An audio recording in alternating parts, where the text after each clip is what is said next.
So you mentioned to me that you have a son. How does he feel about your transformation?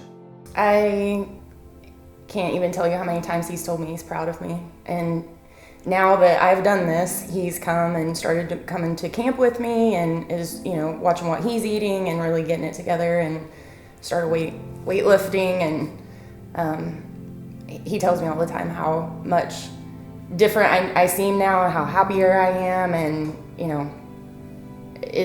it's changed our relationship in a lot of ways because I can go do things with him and, I don't give it a second thought. He's like, let's go for a hike. Okay, no problem. I leave him behind. Like, it's awesome. So what was your mindset like when you were heavier? I was depressed. I was surrounded by a lot of people who were self-destructive in a lot of ways, like not so much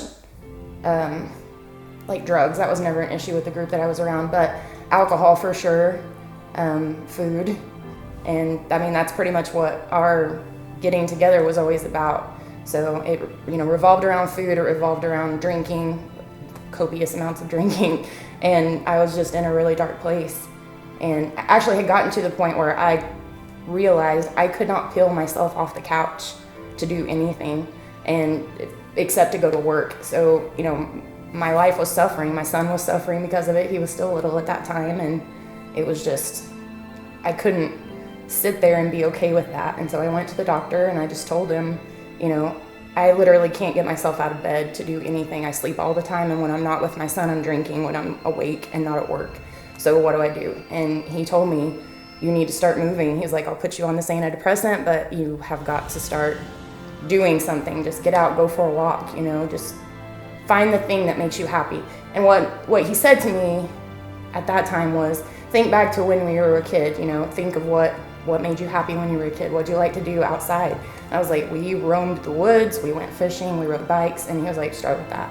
So I was on the medication for a couple of weeks and then started to feel a little bit better. So that's exactly what I did. I went and bought my son and I bikes and we went riding, and I thought I was gonna die the first time. We did a couple of miles and I really honestly thought I was gonna we had to stop several times because I couldn't do it, But having that feeling and that connection with him kept me going. And so, it got to the point where we could do 10 or 15 miles on the bike, no problem.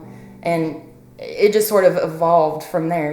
Once you see that you can actually accomplish something, the weight started coming off a little bit. I started feeling happier. And I'm sure a lot of it was the endorphins, that I was getting, I didn't even realize had been missing. So yeah, it's just this spiral effect in the best possible way. With having a son, do you feel like that, I'm trying to see how I'll phrase this one. So do you feel like a part of you being heavy was things that you saw as examples when you were younger for people being more comfortable with being heavier?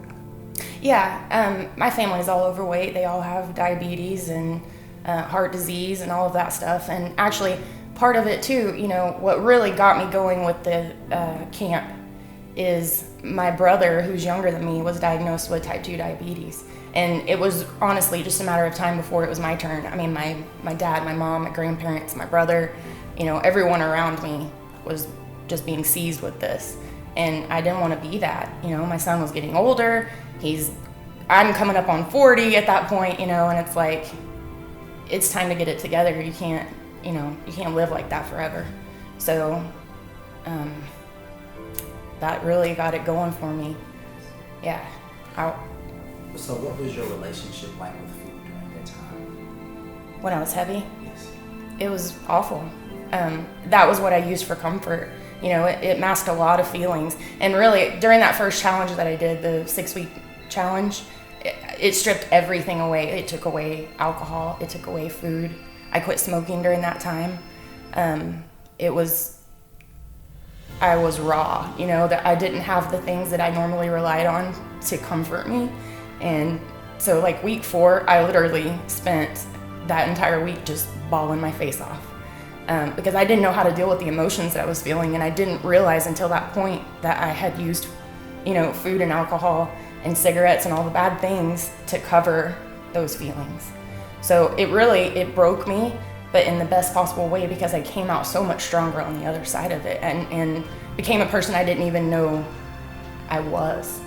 I'm changed and for the best. in the best possible way. For someone who is considering joining the Travis Garza family, what is something you could share with them to get them ready for what you know can really provide them results? I would say, stop overthinking it. Take the leap. Let us catch you. That's really the best advice that I can give them. Just jump. We're here. We will catch you with open arms and, make you better. We're going to show you the person that you are on the inside that you don't even know exists right now.